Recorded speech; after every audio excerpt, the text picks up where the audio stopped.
Mardi 12 janvier 2016, il est 13 h à Tel Aviv. Bonjour et bienvenue si vous nous rejoignez à la une de l'actualité. Cette forte explosion en plein cœur d'Istanbul il y a un peu moins de 2 heures. On parle d'au moins 10 morts et on saura dans les heures qui viennent s'il s'agit d'un attentat terroriste. La piste d'un kamikaze en tout cas n'est pas exclue à l'heure actuelle. Émotion toujours vive à Marseille après une nouvelle agression antisémite. Pour le chef de l'État, c'est une attaque innommable et injustifiable. La garde à vue du suspect a été prolongée de 24 heures. François Hollande qui remet un coup de barre à gauche, l'urgence sociale après l'urgence sécuritaire, service civique, formation, construction verte. On viendra sur les annonces du président. Il le sait, 2016 est l'année de la dernière chance. Et puis en Allemagne, crainte d'une vague xénophobe après les agressions du Nouvel An à Cologne. Des violences anti-étrangers sont organisées en ce moment sur les réseaux sociaux. Un haut responsable parle d'un avant et d'un après Cologne. Enfin, le chiffre du jour, 100 $ le kilo de farine. C'est le prix affiché en Syrie. Les populations assiégées sont obligées de se nourrir de feuilles et d'herbes. La famine est devenue une arme de guerre pour le régime.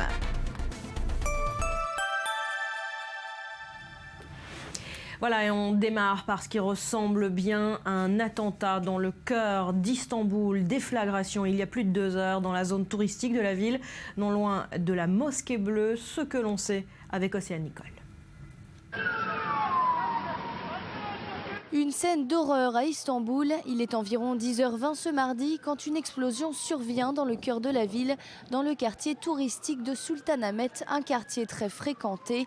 L'explosion a eu lieu sur la place centrale, devant la basilique Sainte-Sophie et à quelques mètres de la Mosquée Bleue, deux principaux sites touristiques de la ville. L'explosion a fait plusieurs victimes et des dizaines de blessés. La police et les services de secours turcs sont arrivés très rapidement sur place. Tous les transports publics ont été arrêtés. Les causes de cette explosion restent encore inconnues. Les médias turcs évoquent un attentat-suicide.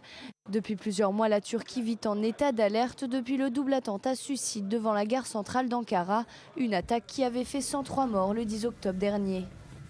Voilà, et nous sommes en ligne avec notre correspondant en Turquie. J'espère que cette fois la liaison est bonne. Quentin Raverdi, est-ce qu'on sait avec certitude désormais s'il s'agit d'un attentat terroriste ? Non, pour l'instant, il est encore très difficile de se prononcer sur ce qui vient de se passer, d'autant que les autorités turques ont imposé un blackout total sur le travail des médias, c'est-à-dire qu'ils ne peuvent pas accéder à la zone, très peu d'informations peuvent filtrer, et il est interdit d'évoquer l'attentat en ce moment dans les médias turcs. Pourquoi ce blackout imposé aux médias? C'est une habitude en Turquie après un attentat? C'est pour permettre aux enquêteurs d'avancer? Alors oui, c'est une habitude en Turquie. On se rappelle qu'au moment de l'attentat meurtrier d'Ankara en octobre dernier, le même procédé avait été utilisé par les autorités turques, c'est-à-dire qu'on bloque complètement les sources d'information. Alors après, voilà, on évoque le fait qu'il faut laisser les enquêteurs travailler, mais ça renforce un peu les soupçons qui tournent toujours autour des scènes d'attentats en Turquie. Quentin, en tout état de cause, est-ce qu'on en sait un petit peu plus sur l'identité des victimes? L'explosion a eu lieu dans la zone touristique d'Istanbul. Est-ce qu'il s'agit de touristes? Alors, selon les premières informations, effectivement, il y aurait des touristes parmi les morts et aussi les blessés. On parle d'Allemands, on parle de touristes péruviens. On évoque aussi 3 Turcs qui auraient perdu la vie. Voilà, comme vous le disiez, le gouverneur de la ville a annoncé un bilan provisoire de 10 morts et 15 blessés graves, mais on pense que les chiffres vont augmenter dans les heures qui viennent. Voilà pour ce que l'on pouvait dire depuis la Turquie. Ce sont des images qui nous parviennent en direct. Alors Cyril, attentat, toujours pas revendiqué. S'il s'agit d'un attentat, et ça y ressemble bien, est-ce qu'on peut déjà envisager des pistes? Daesh ou PKK, 2 acronymes. Le premier, vous le savez, c'est celui de l'organisation de l'État islamique. Alors selon nos premières informations, selon les premiers éléments de l'enquête, il pourrait s'agir d'un attentat-suicide. On sait que c'est un mode opératoire qui est souvent privilégié par les djihadistes. On se souvient notamment de l'attentat de Suruç à la frontière syrienne, 33 morts, du double attentat de la gare d'Ankara qui avait fait 102 morts, c'était en octobre dernier.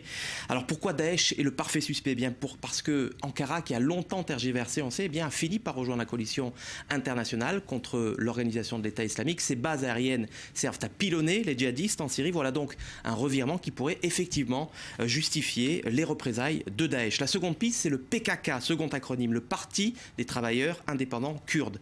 On sait que le processus de paix a volé en éclats, le processus de paix qui a été engagé il y a 3 ans entre gouvernement turc et séparatistes kurdes, il a volé en éclats notamment après les premières frappes de l'armée turque contre les bases kurdes du PKK en Irak. Et puis souvenez-vous, en décembre dernier, l'armée kurde a lancé une très large opération pour déloger les militants du PKK. C'était dans le sud-est de la Turquie. 100 miliciens avaient été tués en 5 jours. On peut donc facilement imaginer que le PKK a cherché à chercher la revanche la vengeance contre le gouvernement turc. Un bémol toutefois, souvent les séparatistes s'en prennent à des cibles policières ou militaires. Là, dans ce cas précis, il s'agirait de victimes qui sont des touristes, voire des civils turcs. C'est donc la piste Daesh qui pour l'instant semble être privilégiée.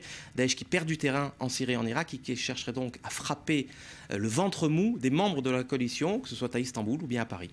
Voilà, le terrorisme qui frappe encore ce mardi. Merci Cyril. Et puis retour en France, c'est un garçon sans histoire qui passe à l'acte, séduit par la propagande de Daesh. Sa radicalisation est passée inaperçue même au sein de sa famille. Et pourtant, hier matin, à Marseille, c'est une envie de tuer qu'a vu dans ses yeux l'enseignant juif attaqué à côté de sa synagogue. Myriam Aman. Marseille, 9e arrondissement. Nous sommes dans un quartier où vit une importante communauté juive. Benjamin, un enseignant de 35 ans portant la kippa, se rend dans l'école juive dans laquelle il enseigne. Un jeune homme de 15 ans se rue sur lui, il tient en main une machette, crie Allah Akbar et porte plusieurs coups. Le livre de prière que Benjamin tient dans ses bras lui sert alors de bouclier. La victime s'en sort avec quelques blessures à la main et au dos.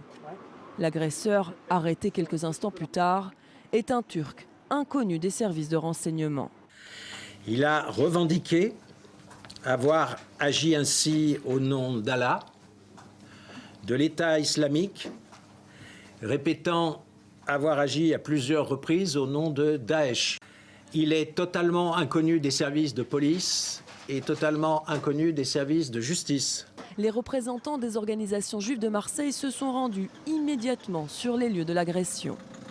Ce n'est pas un jeune homme dérangé, ce n'est pas un jeune homme handicapé, c'est un jeune homme qui est un bon élève, est un bon élément et qui ce matin, pour quelle raison, sort avec une machette pour venir frapper on ne sait qui.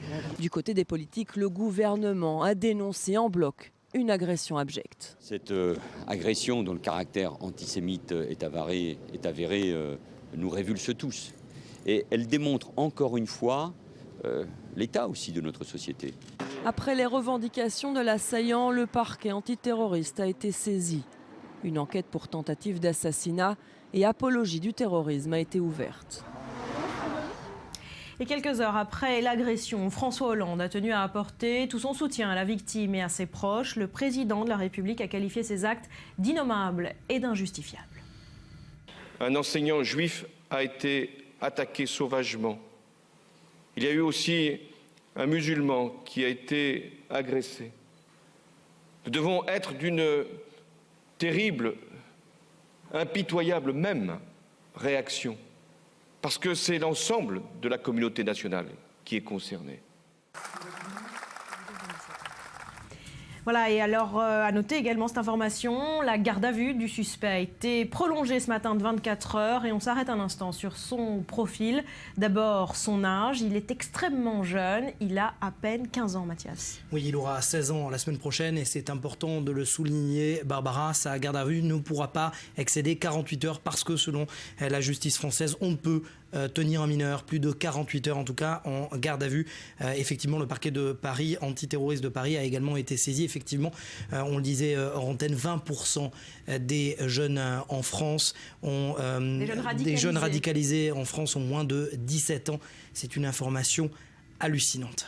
Voilà, autre élément inquiétant, ce jeune homme s'est radicalisé tout seul dans sa chambre devant son ordinateur en utilisant Internet. Oui, cela s'est passé très vite tout seul sur Internet, sur des sites de discussion de Daesh, sur des forums de l'organisation État islamique. Il a dit avoir donc agi au nom d'Allah et au nom de l'État islamique. Il a répété avoir agi plusieurs fois au nom de la religion. C'est ça son leitmotiv. Ce qui ressort surtout des premiers interrogatoires, c'est qu'il dit surtout ne pas pas regretter son acte et surtout regretter ne pas avoir pu tuer sa victime. Il voulait s'en prendre, selon lui, aux forces de sécurité françaises. Et puis, ce qui est inquiétant également, c'est qu'il est totalement passé sous le radar des autorités, de sa famille, de son cadre scolaire. Finalement, c'est un garçon normal. Voilà ce qu'a déclaré le procureur de Marseille, de nationalité turque et d'origine kurde. Il n'a pas d'antécédents judiciaires ni d'antécédents psychiatriques. Cet adolescent, vous l'avez dit, n'était pas dans le radar des renseignements. Il n'était pas donc fiché, il n'était pas radicalisé. Et ses professeurs disent être surpris, tout simplement parce qu'il vivait dans un cadre de vie paisible et surtout avec de bonnes notes. Merci pour ces précisions et à noter cette information. Un homme de confession juive, un conseiller municipal de la ville de Créteil a été retrouvé mort à son domicile. Ce matin, il s'appelait Alain Gozlan. Il était un des piliers de la communauté juive de cette ville et c'est son frère qui l'a retrouvé ce matin à son domicile après s'être inquiété de ne l'avoir pas vu à la synagogue hier soir. Une autopsie pour déterminer les causes de sa mort va être pratiquée dans les heures qui viennent. Selon nos confrères de RTL, eh bien, le corps présente des traces de coups de couteau.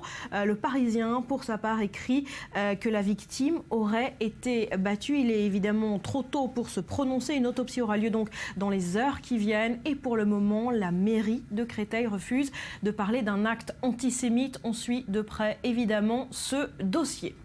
Un mot de politique également. François Hollande, à gauche toute, le chef de l'État a prononcé ses vœux à la jeunesse et aux forces de l'engagement. C'était hier soir à la maison de la radio. Alors après l'urgence sécuritaire, l'urgence sociale. Plusieurs annonces du président de la République. Il souhaite notamment étendre le service civique. Océane Nicole. Tout misé sur le service civique, François Hollande a exprimé ce lundi ses vœux à la jeunesse et aux forces de l'engagement. Il réaffirme son souhait de pousser les jeunes à s'engager et ce dès leur plus jeune âge. Le président veut notamment étendre le service civique en le rendant accessible à la moitié d'une classe d'âge d'ici 2018 et en le généralisant après 2020. Près de 350 000 jeunes de 16 à 25 ans seront concernés. Ils pourront effectuer une mission d'intérêt général de 6 à 12 mois, une sorte de stage qui sera indemnisé de 573 € net par mois. Des missions auprès d'associations, de collectivités ou auprès des services publics. S'engager, c'est être utile deux fois, pour soi et pour les autres. S'engager, c'est une volonté plus qu'un devoir. C'est une décision plus qu'une obligation. C'est une fierté plus qu'une nécessité. Le chef d'État français a également profité de ses vœux pour rendre un hommage au chanteur David Bowie. Et il avait eu cette formule en disant que chacun, à un moment dans sa vie, pouvait être un héros. Un héros d'un seul jour, mais un héros. Il ne s'agit pas de demander à tous les jeunes citoyens d'être des héros, mais tout simplement de prendre leur part à l'acte que nous posons ensemble aujourd'hui. François Hollande souhaite la création d'un parcours citoyen, un nouveau programme composé de 300 heures d'enseignement moral et civique de l'école élémentaire à la classe de terminale. Le but, transmettre aux élèves les valeurs de la République. Dans le même temps, les jeunes recevront pour leur 16e anniversaire un livret citoyen, un livre qui leur permettra de découvrir leurs nouveaux droits de citoyens et leurs devoirs au fur et à mesure de leur parcours scolaire. Le président français a d'ailleurs sollicité les entreprises à consulter ce livret de citoyen lors d'entretien d'embauche. Un plus, selon François Hollande, pour les demandeurs d'emploi. Des résolutions qui ont un coût. Le budget passera de 300 millions d'euros aujourd'hui à plus d'1 milliard en 2018.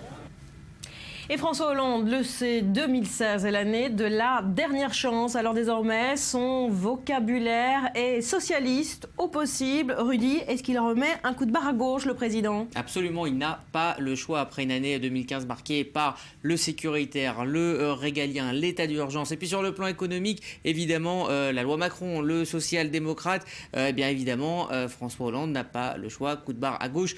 Tout déjà parce qu'il est pressé par l'appel paru hier hier dans Libération, et aussi parce que sa base, ceux qui l'ont élu en 2012, est en total désaccord avec sa politique actuelle et son bilan. Alors c'est pour ça que tout au long de ce mois de janvier, ses vœux vont se recentrer sur des thèmes purement de gauche, la jeunesse, l'engagement citoyen, l'humain en opposition avec le marché et bien évidemment surtout cet état d'urgence pour l'emploi qui est le maître mot. Alors hier, devant la jeunesse, Hollande a parlé d'augmentation du budget de l'éducation nationale, d'emploi d'avenir, d'accès au logement des jeunes. Il ne s'est pas privé de faire des compliments au corps enseignant et aussi au corps associatif, et on le sait évidemment, qui vote habituellement à gauche. Et puis il a utilisé un champ lexical là aussi très à gauche. Il a cité Victor Hugo et Les Misérables. Il a utilisé les mots ensemble, partage, s'engager, progrès social et pour les autres.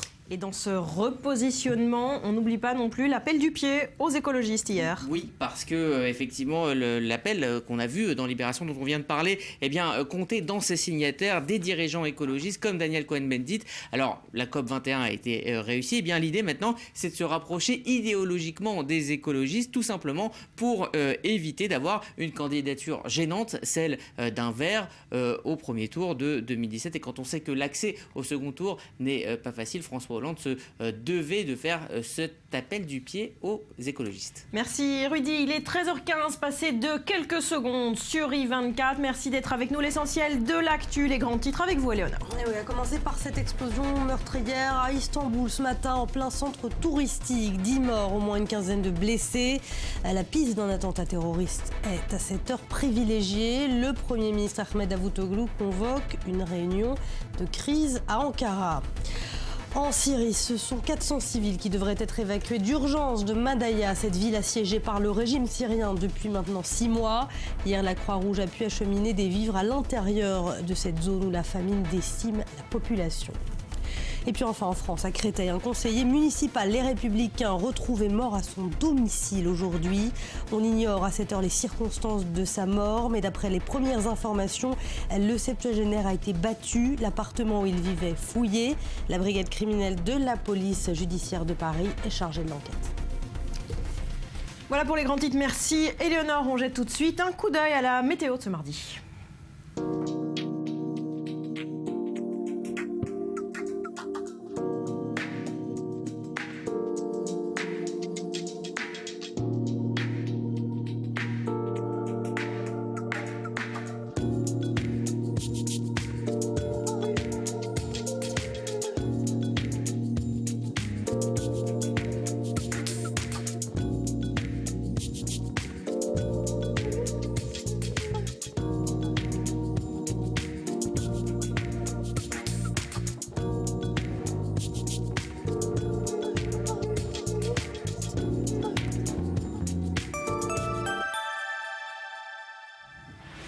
Et à la une de l'actualité de ce mardi, cette phrase est sans doute la phrase du jour. Il y aura un avant et un après Cologne en Allemagne. Les agressions de nombreuses femmes lors de la nuit de la Saint-Sylvestre ont provoqué un choc profond et durable dans tout le pays. On craint désormais une déferlante d'agressions xénophobes. Lise Barenbaum. La quasi-totalité des suspects sont d'origine étrangère. C'est ce qu'ont révélé les autorités allemandes. 14 des 19 suspects identifiés à ce jour sont originaires du Maroc et d'Algérie. 4 d'entre eux ont été placés en détention provisoire suite aux agressions qui se sont déroulées dans la nuit du 31 décembre.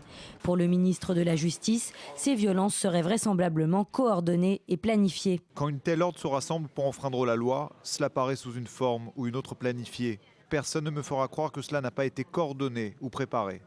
S'agissant du déroulement de la soirée, ce sont près d'1 millier d'hommes d'origine arabe et d'Afrique du Nord qui se seraient rassemblés la nuit de la Saint-Sylvestre devant la gare de Cologne. Selon la police, des heurts éclatent, des agressions notamment sexuelles sont commises avant que la place ne soit évacuée. La foule s'y rassemble de nouveau et de nouvelles violences sont perpétrées.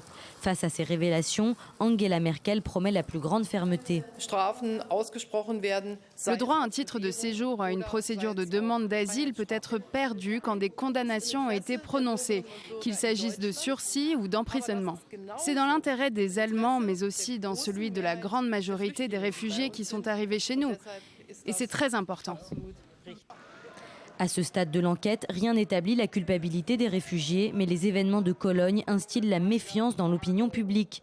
Dans la nuit de dimanche à lundi, 6 Pakistanais et 1 Syrien ont ainsi été violemment agressés par des inconnus. Les 2 Pakistanais ont été hospitalisés. Les violences anti-étrangers ont été organisées sur les réseaux sociaux. L'extrême droite a appelé à participer à des soi-disant promenades dans le centre-ville de Cologne via des groupes spécifiques sur Facebook. Hier, le mouvement d'extrême droite Legida, filière locale de Pegida, a mobilisé des milliers de personnes à Leipzig, en Allemagne, pour protester contre l'arrivée des étrangers. Une manifestation qui arrive après un premier rassemblement de la mouvance Pegida à Cologne ce samedi. À Leipzig, sur les pancartes, des slogans extrémistes, islam égale terreur ou encore les réfugiés ne sont pas les bienvenus. Ces réfugiés musulmans ont commencé un attentat terroriste généralisé. Un attentat contre des femmes allemandes, contre des femmes blondes et blanches.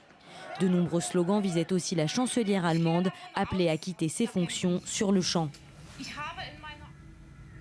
Voilà, et on l'a dit, on parle désormais dans le pays d'un avant et d'un après Cologne. Lise Barnbaum. Oui, en tout cas, c'est ce qu'a déclaré le vice-président du CDU, le parti d'Angela Merkel. Le climat de confiance est vraiment rompu en Allemagne. L'hebdomadaire Der Spiegel a titré ce week-end avec une phrase choc. Le pays est sur le point de basculer après ses agressions sexuelles. Et face à cet émoi, Angela Merkel va durcir le régime d'expulsion des demandeurs d'asile et des réfugiés qui sont condamnés par la justice, même lorsqu'il s'agit de sursis, pour décourager les potentiels entrants. Son ministre de l'Intérieur, Thomas de Maizière, lui, veut renforcer la présence policière dans les rues et accroître la vidéosurveillance, même si pour le moment, le gouvernement allemand refuse de fermer ses frontières ou de limiter arbitrairement le nombre de migrants autorisés à rentrer. On va écouter la chancelière allemande.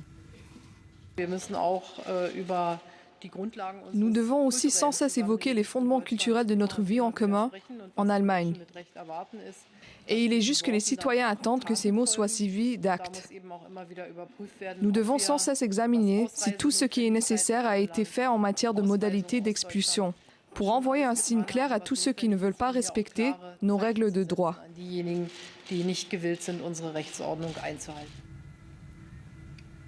Est-ce qu'on peut parler, Lise, d'une volte-face dans la politique migratoire d'Angela Merkel, elle qui accueillait ces migrants à bras ouverts il y a quelques mois ? En tout cas, on a l'impression que l'ère de la société multiculti, comme on dit en allemand, la société multiculturelle est bel et bien terminée. Aujourd'hui, la chancelière parle d'un devoir d'intégration des immigrés et son parti s'est même mis d'accord pour demander à ce que la perte du droit d'asile soit plus systématique quand le demandeur a commis un délit, puisqu'aujourd'hui, en Allemagne, on ne peut expulser un demandeur d'asile que s'il est condamné à au moins 3 ans de prison et à condition que sa vie ou sa santé ne soit pas menacée dans son pays d'origine. En 2015, 1 100 000 demandeurs d'asile ont afflué vers l'Allemagne et en 2016, les pronostics sont encore élevés. On en saura plus dans la journée puisque la chancelière allemande va donner une conférence de presse. Voilà, déclaration attendue d'Angela Merkel. Merci Lise. Ils ont été rebaptisés les affamés de Madaya. Les habitants de cette ville syrienne sont en danger de mort. Ils sont affamés. Plusieurs camions de la Croix-Rouge sont entrés dans la ville. Mais la crise sanitaire est loin d'être endiguée dans cette ville assiégée depuis plus de 6 mois. Gabriel Dolin. À Madaya, l'ONU veut évacuer 400 civils en grand danger de mort. Reste encore à obtenir l'accord de Damas. Nourriture, médicaments, couverture, les 44 camions d'aide humanitaire dépêchés par l'ONU et la Croix-Rouge sont arrivés lundi dans la ville et 21 autres sont rentrés dans 2 autres localités chiites encerclées par les rebelles. À Madaya, ville assiégée par le régime de Bachar el-Assad, les ONG dressent un bilan lourd. 18 personnes sont mortes de faim depuis décembre. Seul moyen de survivre pour certains, manger des chats et de l'herbe. Aucune aide humanitaire n'était arrivée dans la ville depuis le 18 octobre. Notre situation est très difficile. Nos enfants meurent de faim, nos corps tremblent. Nous avons commencé à perdre conscience à cause de la faim. Nous souffrons d'anémie et beaucoup de maladies. Nous n'avons pas de nourriture, même pas du pain. Il n'y a pas d'eau, pas d'électricité, pas de chauffage. Nos enfants pleurent toutes les nuits. On est incapable de trouver de quoi les nourrir. Beaucoup d'habitants attendent désespérément de pouvoir partir. Des images d'enfants squelettiques supposés de Madaya avaient fait le tour des réseaux sociaux, indignant la communauté internationale. Suite à la pression, le régime syrien a finalement accepté de laisser entrer l'aide humanitaire, mais affirme toujours que les photos sont fausses. Le cas de Madaya n'est pas unique. En Syrie, les civils sont les premières victimes de la guerre, qui dure depuis 5 ans. Selon l'ONU, 400 000 personnes au total sont coincées dans des villes assiégées par l'armée de Bachar el-Assad ou par les rebelles. Voilà, en économie, l'info du jour. En bref, c'est ce nouveau record. Le pétrole est à son plus bas niveau depuis 12 ans.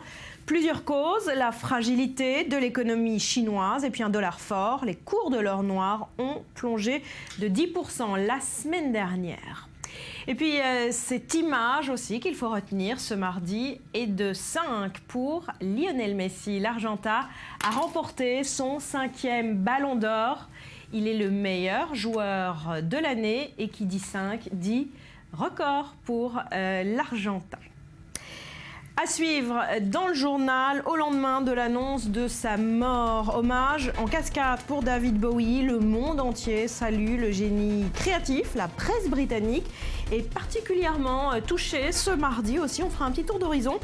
Ce sera dans un peu moins de 5 minutes. Restez avec nous sur I24.